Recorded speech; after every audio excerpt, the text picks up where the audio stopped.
Hi guys, welcome to our channel Talks with Karthik. So IPL retentions of 2025 అయితే జరిగిపోయినాయి, అందరికీ తెలిసిందే. చాలా expensive buys వెళ్ళాయి. చాలామంది ఎవరైతే టీమ్స్కి అయితే వెళ్తా అనుకుంటే వాళ్ళు వెళ్ళలేదు, కొంతమంది అయితే అన్ఎక్స్పెక్టెడ్ టీమ్స్కి వెళ్ళారు. అందరి గురించి అయితే మీరు చూస్తుంటారు. బట్ నేనైతే ప్రతి ఒక్కరు అంటే ఆ ఎక్స్పెన్సివ్ బైస్ అన్నిటి గురించి వీడియోస్ చేద్దాం అనుకున్నా, బట్ చెయ్యలేదు.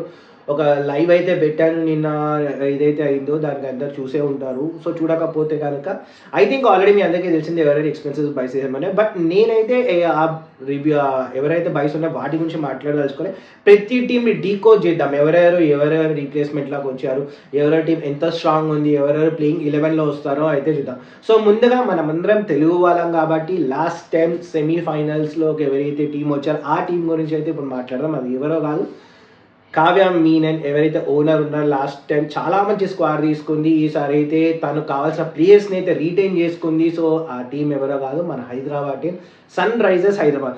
సో రీటైన్ ప్లేయర్స్ అయితే ఆల్రెడీ మనకు తెలుసు. వాళ్ళు రీటైన్ చేసుకుంది ఒక వికెట్ కీపర్, ఎవరు మన class and south Africa player, చాలా డేంజరస్ ప్లేయర్. ఇంకోటి మన ఆస్ట్రేలియా టెస్ట్ ఇంకా ఓడిఐ క్యాప్టెన్ అయిన ప్యాట్ కమిన్స్, ఒక ఆల్రౌండర్ కోటాలో వచ్చేస్తాడు. మన తెలుగు అబ్బాయి మొన్న జరిగిన ఇండియా వర్సెస్ ఆస్ట్రేలియాలో తన ఫస్ట్ వికెట్ ఎవరైతే మిచెల్ మార్ష్ ఉన్నాడో ఇన్సైడ్ బౌల్ చేశాడో తనని రిటైన్ చేసుకున్నారు. ఇంకోటి అభిషేక్ శర్మ, మంచి లెఫ్ట్ హ్యాండర్, మొన్ననే ఒక 50 runs కూడా కొట్టాడు. సో ఫామ్లో అయితే ఉన్నాడు.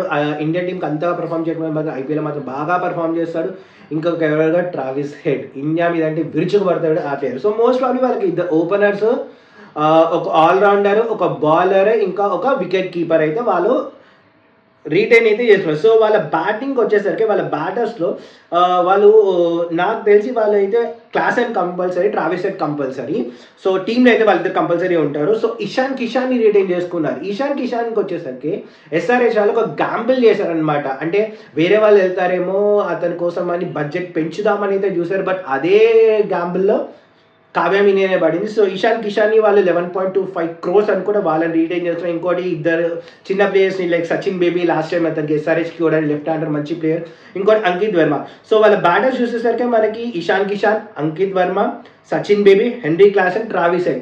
ఇషాన్ కిషాన్ ప్లేయింగ్ 11లో వస్తాడంటే చెప్పలేము, రావచ్చు. మంచి లెఫ్ట్ హ్యాండర్, ముంబై ఇండియన్స్కి ఓపెనింగ్ కూడా ఆడాడు. సో ఫస్ట్ టైం ముంబైని వదిలి పాకెట్ డైనమైట్ అంటారు. సో తనని ముంబై వదిలేసి he came back to SRH అనమాట. ఆల్రౌండర్స్ కూడా కోసం చాలా మంది ఉన్నారు. లైక్ వాళ్ళు కమిందు మెండిస్ని తీసుకున్నారు, బ్రెండన్ చీజ్ని తీసుకున్నారు. అభిషేక్ శర్మ కూడా ఒక మంచి ఆల్రౌండర్, ఆదిత్య తారే, అభినవ్ మనోహర్, ఇంకో నితీష్ కుమార్ రెడ్డి. ఆబ్వియస్లీ మనకు తెలిసిందే నితీష్ కుమార్ రెడ్డి ప్లేయింగ్ 11లో ఉంటాడు. ఇంకోటి అభిషేక్ శర్మ కూడా మంచి లెఫ్ట్ ఆర్మ్ పేస్ కూడా వేయగలుగుతారు. సో అభిషేక్ శర్మ కూడా వాళ్ళైతే తీసుకోవడం అయితే జరిగింది. ఇప్పుడు వాళ్ళ బౌలర్స్కి వచ్చేసి చాలా అంటే చాలా సర్ప్రైజింగ్ ఉన్నాయన్నమాట. ఏంటి వాళ్ళు మనకి ఎప్పుడైతే బౌలింగ్ అయితే ఎస్ఆర్హెచ్కి పెట్టింది పేరని చెప్పాలి. ఎందుకంటే వాళ్ళ దగ్గర భువనేశ్వర్ కుమార్ ఉన్నారు, మంచి స్వింగ్ అందరూ అవ్వచ్చు. బట్ భువనేశ్వర్ కుమార్ అయితే ఈసారి వాళ్ళు మన వాళ్ళు అయితే తీసుకోలేదు. సో భువనేశ్వర్ కుమార్ ఏ టీంకి వెళ్ళడం మీ అందరికి తెలుసు. బట్ మీకోసం మళ్ళీ ఒకసారి చెప్తా, తను వెళ్ళింది ఆర్సీబీకి. సో భువనేశ్వర్ కుమార్ ఈసారి ఎస్ఆర్హెచ్కి ఆడట్లేదు, నటరాజన్ కూడా ఆడట్లేదు. సో నటరాజన్ సో భువనేశ్వర్ కుమార్ ప్లేస్లో మళ్ళీ ఎవరు తెచ్చుకున్నారు, మొహమ్మద్ షమీని తెచ్చుకున్నారు. సో ఇది చాలా మంచి మూవ్ అని చెప్పాలి. బట్ మొహమ్మద్ షమీకి ఇప్పుడు ఒక చిన్న ఫిట్నెస్ ఇష్యూ ఉంది. సో మొహమ్మద్ షమీ క్లీన్ 11లోకి వెళ్ళిపోతాం. తర్వాత మన వాళ్ళు సర్ప్రైజింగ్ హర్షల్ పటేల్ని తెచ్చుకున్నాడు. నటరాజన్కి ఒక రీప్లేస్మెంట్ అని చెప్పాను, ఎందుకంటే నటరాజన్ లాస్ట్లో వచ్చి స్లో బాల్స్ వేస్తారు. సో హర్షల్ పటేల్కు స్లో బాల్స్ వేయగలుగుతారు. బట్ నటరాజన్తో కంపేర్ చేస్తే హర్షల్ పటేల్ బౌలింగ్లో అంతగా పర్ఫామ్ చేస్తాడో తెలియదు, కానీ బ్యాటింగ్లో మాత్రం లోవర్ మిడిల్ ఆర్డర్ ఒక 10 to 15 runs అయితే పక్కా తను మనకి అయితే చేయొచ్చు. సో స్పిన్నింగ్ ఆప్షన్కి వచ్చేసరికి వీళ్ళిద్దరు లెగ్గీస్ని తీసుకున్నారు. ఎవరు, రాహుల్ చౌహాన్ ఇంకా ఆడమ్ జంపా. సో ఎక్కడైతే మనకి స్పిన్నింగ్ ట్రాక్స్ లైక్ చెన్నై ఉంటే వీళ్ళిద్దరు టీంలోకి వచ్చేస్తారు. లేకపోతే రాహుల్ చౌహాన్ మాత్రం రావచ్చు, ఎందుకంటే ఆల్రెడీ మనకి ఫారెన్ 4 players అయితే ఉంటారు. సో వాళ్ళ దాంట్లో మనకి ప్యాట్ కమిన్స్ వస్తాడు, క్లాసన్ వస్తాడు, ట్రావిస్ హెడ్ వస్తాడు. ఇంకొక ప్లేయర్ అయితే తెలిసి బౌలర్ అయితే రావచ్చు. సో ఇది కాకుండా వాళ్ళు జయదేవ్ ఉన్నాకట్ని తీసుకున్నారు. సో ఉన్నాకట్ మంచి లెఫ్ట్ హ్యాండర్, ఇంతకుముందు ఆల్రెడీ మన ఎస్ఆర్హెచ్కి ఆడాడు. సో ఇయర్ కూడా ఎస్ఆర్హెచ్కి అయితే వచ్చాడు. ఇలా కాకుండా సిమర్జిత్ సింగ్, జేషన్ అన్సారీ, ఇషాన్ మలింగా. సో ఇదే అనమాట. సో ఓవరాల్గా చూసుకుంటే నాకు తెలిసి వాళ్ళు ప్లేయింగ్ 11లో ఓపెనింగ్ వచ్చేసరికి Abhishek Sharma, Travis head, one down వచ్చేసరికి వాళ్ళు ఇషాన్ కిషాన్కి ఛాన్స్ ఇవ్వచ్చు. సెకండ్ డౌన్ వచ్చేసరికి నితీష్ కుమార్ రెడ్డి, అది మన 4th. దాని తర్వాత వచ్చేసి హర్షల్ పటేల్ కూడా రావచ్చు. తర్వాత హర్షల్ పటేల్, ప్యాట్ కమిన్స్, మొహమ్మద్ షమి, ఇంకా స్పిన్నర్ వచ్చేసరికి మన రాహుల్ చహర్ ఉంటారు. సో ఇది వాళ్ళ ప్లేయింగ్ 11 కూడా. సో నాకు తెలిసి మిగతా వాళ్ళ దాంట్లో వాళ్ళైతే ఒక మంచి టీం అనే చెప్పాలి. బట్ బౌలింగ్ మాత్రం లాస్ట్ టైం అయితే కంపారిజన్ అంతగా లేదు. మళ్ళీ చూద్దాం మళ్ళీ ఈసారి మన ఎస్ఆర్హెచ్ ఎట్లా ఆడుతుందో. లాస్ట్ టైం లాస్ట్ స్టెప్ దగ్గర అయితే వాళ్ళు ఓడిపోవడం అయితే జరిగింది.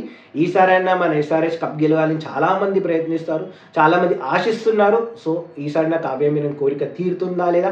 లాస్ట్ టైం మన హీరో రజనీకాంత్ కూడా ట్వీట్ చేశారు అనమాట, కావ్య మీరన్ చాలా సాడ్గా ఉంది కప్పు కావాలని చెప్పి. మన వాళ్ళైతే ఇక్కడైతే తీసుకోవట్లేదు, బట్ వేరే కంట్రీస్ వేరే ఐపీఎల్ లీగ్స్ అయితే వాళ్ళైతే ట్రోఫీ అయితే చేస్తున్నారు. సో మళ్ళీ చూద్దాం ఈసారి ఎలా ఉంటుందో. సో నేను చెప్పే కంటెంట్ కనుక మీకు నచ్చినట్లయితే నా ఛానల్ని లైక్ చేయండి, షేర్ చేయండి, సబ్స్క్రైబ్ చేయండి. Bye, thank you.